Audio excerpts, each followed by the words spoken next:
ചില പ്രതികൾ ശിക്ഷിക്കപ്പെട്ടതും ചിലർ ഒഴിവാക്കപ്പെട്ടതും എന്തുകൊണ്ട് എന്ന് പരിശോധിക്കണമെന്ന് പ്രതിപക്ഷ നേതാവ് വി.ഡി. സതീശൻ ആവശ്യപ്പെട്ടു. പോലീസ് ഗൂഢാലോചന നടത്തിയെന്ന ദിലീപിന്റെ ആരോപണം CPIM സംസ്ഥാന സെക്രട്ടറി M.V. ഗോവിന്ദൻ തള്ളി. പ്രതികരണങ്ങൾ കേൾക്കാം. ഇല്ല, പൂർണ്ണമായ നീതി കിട്ടിയിട്ടില്ല. ഒരു ഭാഗം തെളിയിക്കപ്പെട്ടെങ്കിലും എല്ലാവരും പ്രതീക്ഷിച്ചതുപോലെയുള്ള ഒരു വിധിയിലേക്ക് എത്തിയിട്ടില്ല. അപ്പം അതുകൊണ്ട് തന്നെ ഇപ്പോൾ ഇതിൽ നിങ്ങൾക്ക് എല്ലാവർക്കും അറിയാവുന്നതുപോലെ ശക്തമായ നിലപാടാണ് സർക്കാർ സ്വീകരിച്ചത്.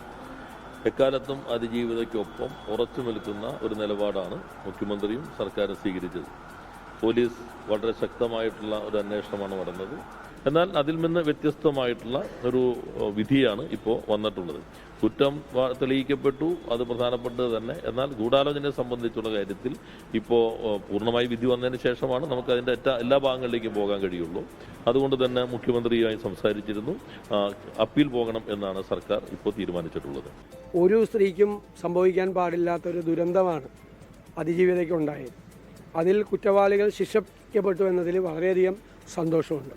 ഇത്തരം സംഭവങ്ങൾ ആവർത്തിക്കപ്പെടാതിരിക്കാൻ അത് വളരെ സഹായകരമാകും. ഈ സംഭവം ഉണ്ടായപ്പോൾ തന്നെ അന്ന് MLA ആയിരുന്ന തൃക്കാക്കര MLA ആയിരുന്ന ശ്രീ P.T. തോമസിൻ്റെ അതിശക്തമായ ഇടപെടലാണ് ഇതിങ്ങനെയൊരു പരിസമാപ്തിയിലേക്ക് ഈ കേസ് വന്നത്. ഞാൻ അദ്ദേഹത്തെ ഈ അവസരത്തിൽ പ്രത്യേകം ഓർക്കുകയാണ്. അദ്ദേഹത്തിൻ്റെ വാശിയോടുകൂടിയുള്ള ഇടപെടലാണ് ഇങ്ങനെയൊരു പരിസമാപ്തിയിലേക്ക് ഈ കേസ് വരാൻ കാര്യം. അല്ലെങ്കിൽ ചിലപ്പോൾ ഒരുപക്ഷെ കേസ് പോലും ഇല്ലാതെ പോകാനുള്ള സാധ്യതകൾ കൂടി ഉണ്ടാകുമായിരുന്നു. ഈ കേസിൻ്റെ വിധി വന്ന പശ്ചാത്തലത്തിൽ ഭാഗികമായിട്ട് പ്രതികൾ ശിക്ഷിക്കപ്പെട്ടു.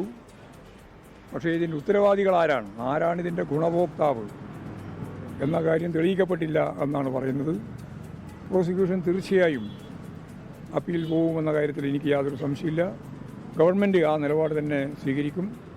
CPIM ഉറച്ച നിലപാടാണ്, അതിജീവിതക്കൊപ്പമാണ്. ആ നിമിഷം മുതൽ ഇന്ന് വരെ നാളെയും അങ്ങനെ തന്നെയായിരിക്കും.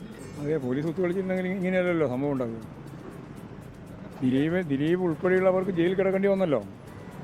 ആരായാലും അവരെ സംരക്ഷിക്കപ്പെടില്ല ഈ ഗവൺമെൻറ്റിൻ്റെ കാലത്ത് എന്നാണല്ലോ അതിൻ്റെ ഒരു ഗ്യാരണ്ടി. ലോകത്തെവിടെയായാലും ഏത് സമയത്തും 24 വാർത്തകളും ഓഗ്മെന്റഡ് റിയാലിറ്റി പാക്കേജുകളും എക്സ്പ്ലെയിനറുകളും വിശദമായി കാണാൻ ഞങ്ങളുടെ YouTube ചാനൽ നിങ്ങൾക്ക് സബ്സ്ക്രൈബ് ചെയ്യാം.